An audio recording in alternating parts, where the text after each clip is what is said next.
Hello বন্ধুরা! তো কালকে আমি কালীবৈশাখীর ঝাড়ু ২ টা আম পেয়েছি। তো আমি ভাবলাম সেটাকে কিছু করা যাক। তো আমি বানাচ্ছি আমের টক। তার জন্য আমটাকে ধুয়ে সুন্দর করে কেটে নিয়ে এখানে আমি কড়াই বসিয়ে দিয়েছি। কড়াই গরম হলে সেটার মধ্যে সরষার তেল, তারপরে সরিষা ও শুকনো লঙ্কা ফোড়ন দেওয়ার পর কিছুক্ষণ নেড়ে-চেড়ে সেখানে আমি যে আমগুলো কেটে রেখেছিলাম সেগুলো কড়াইতে দিয়ে দিলাম।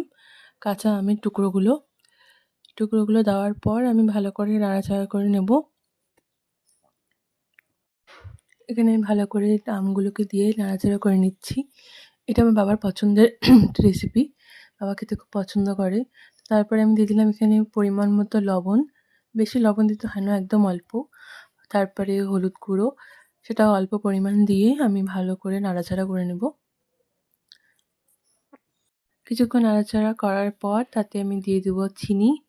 চিনিটা একটু বেশি পরিমাণ দিতে হবে, কারণ আম যদি টক হয় তাহলে চিনিটা একটু বেশি পরিমাণ দিতে হবে। যদিও টক, তো টকটকে ভাল লাগে খেতে। তো আমি এখানে ২ থেকে ৩ চামচ চিনি দিয়েছিলাম। চিনিটা দেওয়ার পরে আমগুলো কিন্তু খুব ভালো করে গলে যাবে। তো আমি এখানে কেটে দেখে নিচ্ছিলাম আমগুলো সিদ্ধ হয়ে গেছে।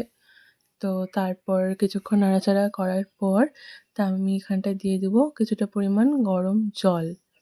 গরম জলটা দিলে কি হবে, আমটা ভালো করে সিদ্ধ হয়ে যাবে। তো এখানে আমি দিয়ে দিচ্ছি গরম জল। গরম জলটা দেওয়ার পর এটাকে ফুটতে দিতে হবে কিছুক্ষণ। ততক্ষণ জলের কালারটা চেঞ্জ হয়ে গিয়ে আমের যে পাল্পের যে কালারটা হয় সে কালারটা চলে আসবে। তো কিছুক্ষণ ফোটাতে হবে। তো বারবার নাড়াচাড়া করতে হবে, নাহলে লেগে যাবে নিচটা। নাড়াচাড়া করার পর যখন ফুটে উঠবে তখন আমি কিছুটা ভাজা মশলা দিয়ে দিয়েছিলাম। কিছুটা ভাজা মশলা দিয়ে কিছুক্ষণ রেখে গ্যাসের ফ্লেম অফ করে রেডি আমাদের আমের টক। কেমন লাগলো